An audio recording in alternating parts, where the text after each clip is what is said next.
walk in, we'd see all of your faces. And so I think we need to give it up for Belinda as your chair, who made sure that the Democrats in McDonough County are coming out in full force.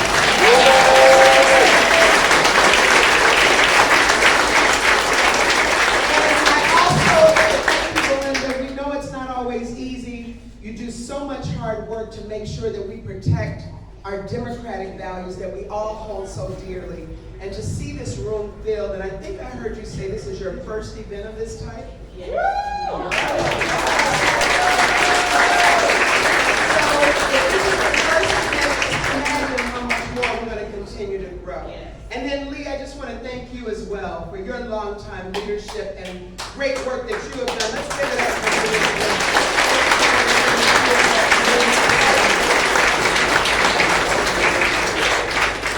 And Heather, you are representing for the women, right?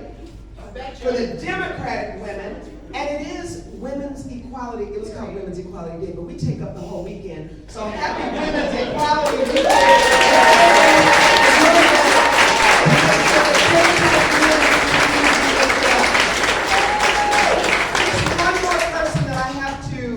Introduce and just recognize while we're here, and that is my husband Brian Eccles, who is with us today. The reason why I have the opportunity as a mom of 4 daughters to be able to travel the state and talk about the things that matter so much to all of us is because I have such a supportive husband who's always by my side. So thank you.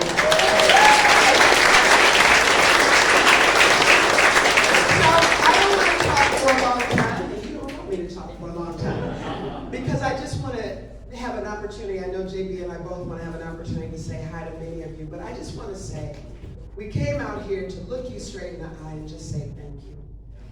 2018, we think about it, not even 4 years ago, and we were running for first-time governor and lieutenant governor.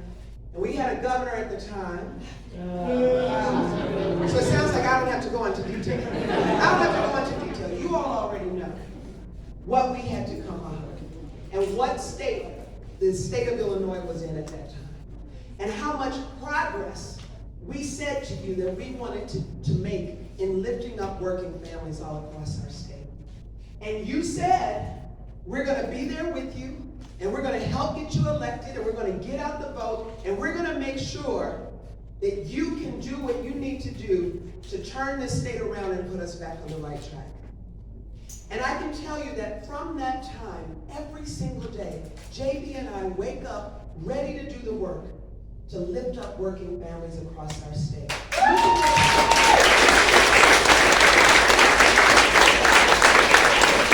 of all, I should ask this question when I think about what we've done. Are any of the men and women of organized labor here today? Thank you. And we will pass the Workers' Rights Amendment this November. Because we stand with our men and women of organized labor. Look at the jobs that have been created all across our state. And did we, with your help, raise the minimum wage to $15 an hour?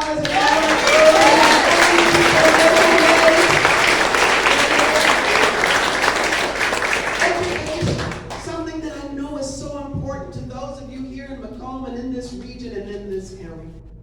Think about where it was 4 years ago when so many of our colleges and universities were wondering could they keep their doors open. But now, look at all the investments that this administration, under the leadership of J.B. Pritzker, the investments that have been made.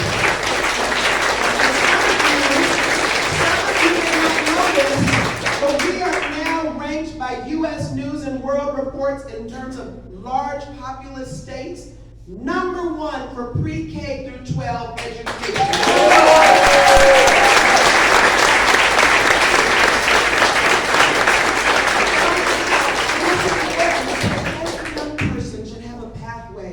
To education and opportunity and to be able to live out their dreams. And lastly, let me just say that we are motivated by improving the quality of life.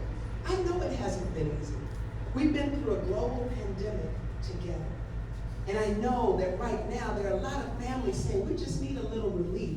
And because of the leadership of this administration and our governor, working with Democrats up and down the ticket and all across this state, we have been able to make progress for families who just want to be able to take care of their children, pay their bills, and make sure that they can have a good life.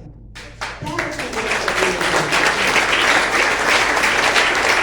So, let me just close by saying, we have more work to do. We've made a lot of progress, but there is more to do. But we can't do it without you. So we need you to knock on every door. We need you to make every phone call to your friends and your neighbors and your relatives and talk about what's at stake. Because our democracy, our very democracy, is at stake in this election. And we need to come out strong and send a message that we are not going back. We are moving forward. Amen. And we're going to get right. We're going to get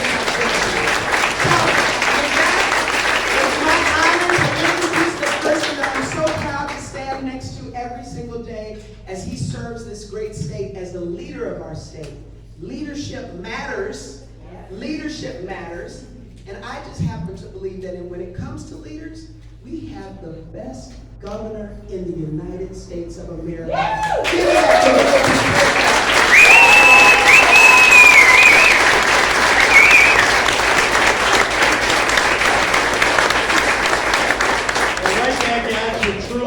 Lieutenant Governor in the history of the state of Illinois. I love working with Juliana because she truly brings a passion and a compassion for people all across our state. Sometimes I know I'm working for working families, and I got hired by you all to put Springfield back on the side of working families, but sometimes I get mired in the details, trying to make sure we're doing the right thing in every little detail of legislation, in the way that we manage our government, and so on. And sometimes Juliana has to tap me on the shoulder and just remind me we're working for people. Everything that we're doing is about a person or a family, a child, a senior. And I'm just so lucky to work with you every day. Thank you.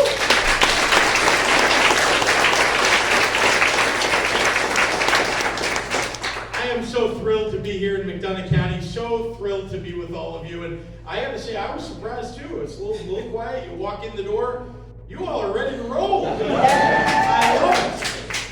I am proud of the success that we've had in the state of Illinois over the last 4 years. And as Juliana pointed out, things were pretty tough 4 years ago.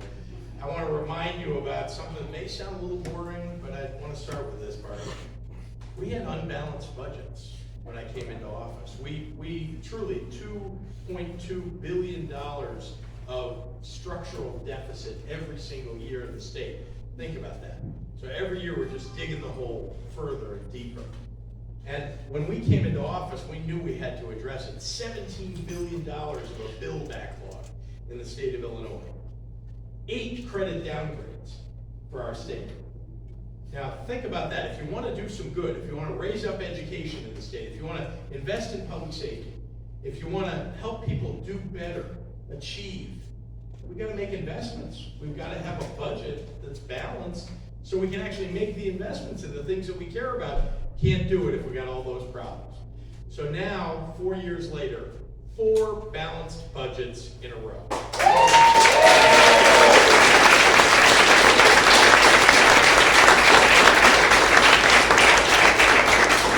Eliminated bill backlog in the state of Illinois, billions of dollars. We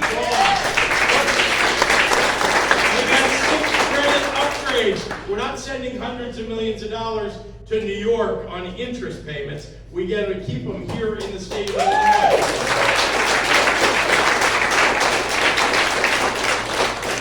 So that's all the basis for what we've been trying to achieve, which is to invest in education. Let's start there. Juliana talked about K-12 education.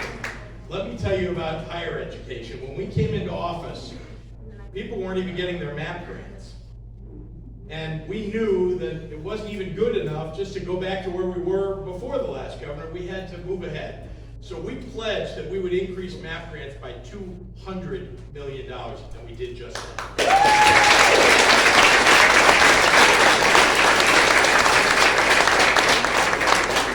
How many people in the room know what a FAFSA application is? All right, I bet you do.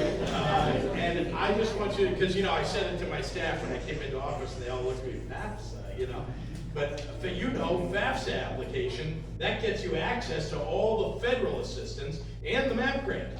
Well, in the state of Illinois, we didn't require people to fill out a FAFSA application. We just encouraged it in all of our high schools among our seniors. I ran into a governor from another state very early on in my term, and he told me they required seniors in their state just recently to fill out a FAFSA application.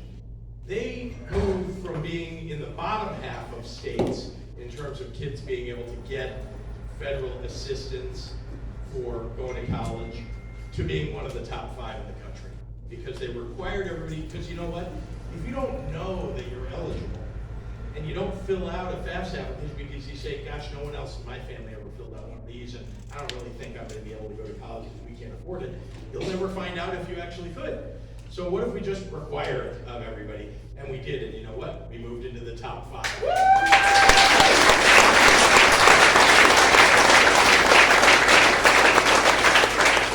So we've had more applications for colleges across the state of Illinois than we've seen in decades in this last session when everybody was applying to college.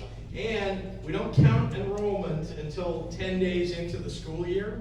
But as soon as we get all that data, I know what you're going to see, which is we're going to have one of the best years we've ever had in enrollment for our university.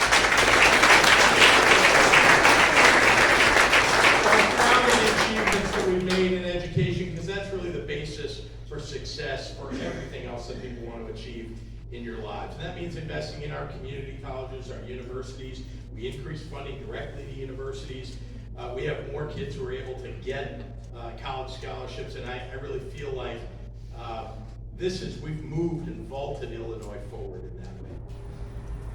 That's not the only investment we made. If you're driving from here to virtually any other town, you get on a highway anywhere, you might be driving a little slower than usual, because you'll see some orange cones and some people working on the side of the road, and that's because we passed the largest infrastructure bill in the entire country.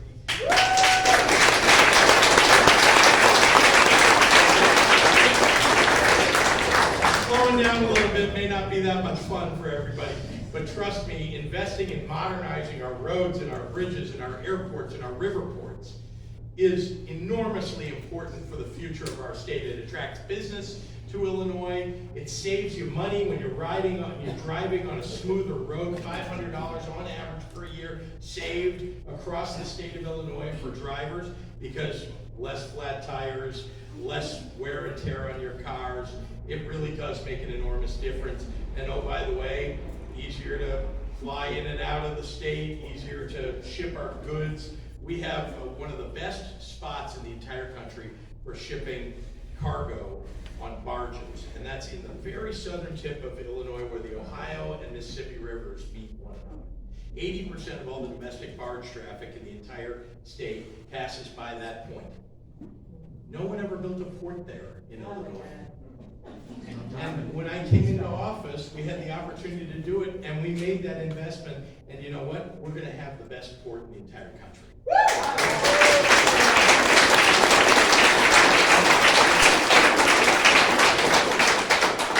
We've achieved a lot over the last 4 years, and I'm really proud of it, and thank you very much for giving us the opportunity to represent you and to fight for you. And you all have made that happen, and I should say, as I see some people wearing masks in the room, and thank you for doing that. If that is good for you, it's good for all of us. We survived a terrible, deadly global pandemic, and I know it was hard on everybody. And anybody in any position of leadership, whether you're leading your home, whether you're leading a business, whether you're leading people in a committee or at school, any position was very hard last couple of years. It's the people of Illinois that succeeded across our state at keeping people alive, at saving lives and livelihoods. And you know what? We really did. We succeeded. #1 state in the Midwest for getting vaccinations in people's arms.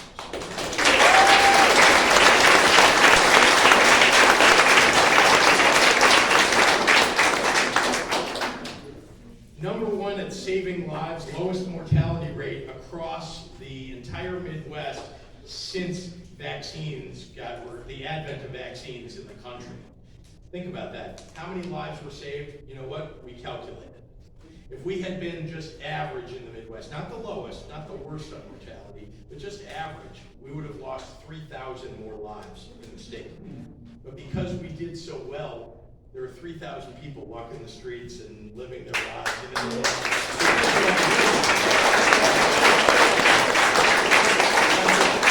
proud of that fact, and I hope you are too.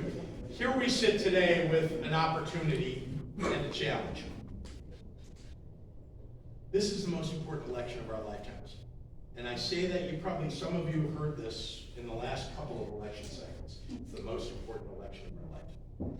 No exaggeration, each one really has been. And here we are again. Why is this one so important? Because the people who are on the other side of the ballot this year believe in hate. True, that's right. Yeah. Hate is on the ballot. Yeah. And it's our job to defeat it. That's right.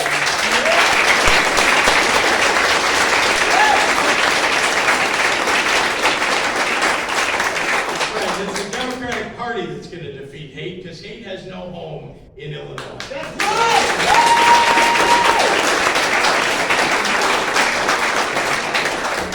They do want to take our rights, and we've been fighting to expand rights. I think that we ought to have more rights over the years, not less. But they want to take those rights away.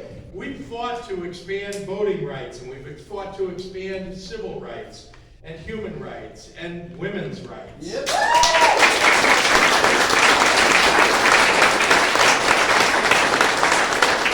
And each of the things that I've talked to you about that we've invested in education and infrastructure and fighting for our rights, like passing the Reproductive Health Act to secure reproductive rights for women and families.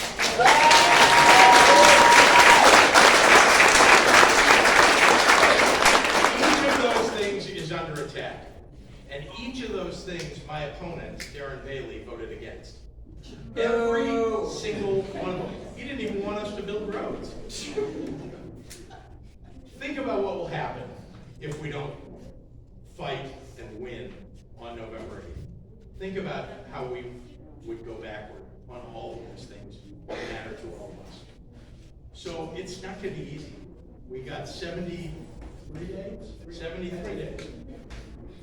I have a countdown clock on my phone. 73 days left. We need every one of you to knock on doors, to ask your friends, make sure you're registered to vote, and to get out and vote early is best.